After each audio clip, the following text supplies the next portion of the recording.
So this is apparently an old grave site. It's around 5,500 years old. It's built 3,000 years before Christ. But this is pretty damn big, see in comparison to my hand. And I think there's supposed to be 11 rocks in this, and they're built up sort of like standing up, like almost like teeth all the way around the gravesite, and then these big rocks laid on top of it. And some of them you can actually walk inside. This is a little bit too small, I think. But yeah, and then all these trees has been left to grow here for, I don't know, a couple of 100 years or something like that.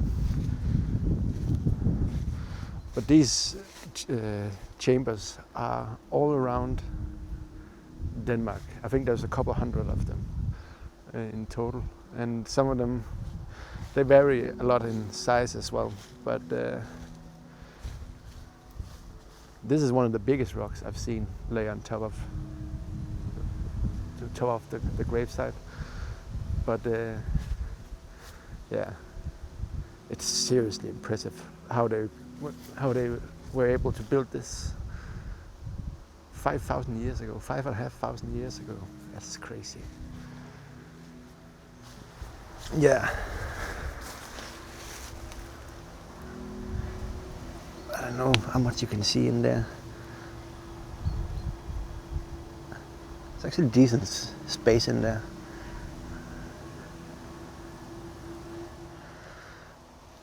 I doubt there's any remains left. I think most of these has been dug out by the National History Museum.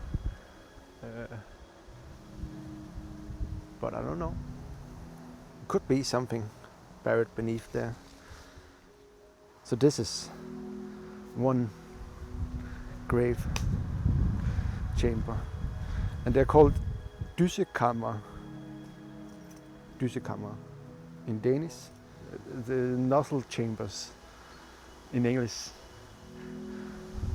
I just thought I would show you this. You don't, when you're in the middle of nature, you don't really often get like a reminder that people used to live here thousands and thousands of years ago. And especially in Denmark, because most of our nature is either forest or fields, and mostly fields. So a lot of these things has been, in the last couple of years, the last couple of 100 years, have been removed and repurposed to use for bridges and for new farms and stuff like that. But we still have, I believe, around 200 left in Denmark of these old grave sites. And hopefully I can visit most of them. A lot of them is just a couple of rocks and nothing else, but yeah. And this is the second one, the second grave. And it looks like the tree might have actually been the catalyst to break all this down. But again, these are like 5,500 years old. So a lot of things could have happened in that period of time.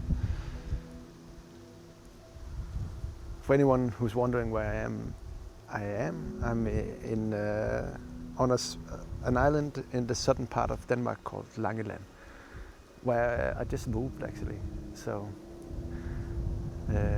and the big city on this island is called Rudkøbing, and it's directly, I don't know, maybe 5 kilometers that way.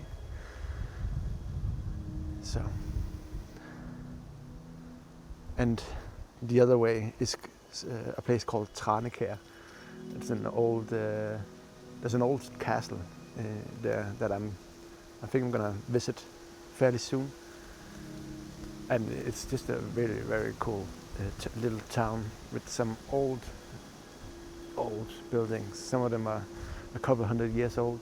Some of them are even more, I think. So, yeah. But this is my first trip to one of these things, with a camera at least. But let me know if you want to see more of these sort of things. Please do use the comment section for any of and all questions you might have, and I will try to answer them. And if someone knows more than me, and let's be honest, there's a fairly good chance that someone knows a lot more than me when it comes to this sort of stuff, then please let me know if you want to share some information. Yeah. I think I'm gonna call it for this little short adventure. All right.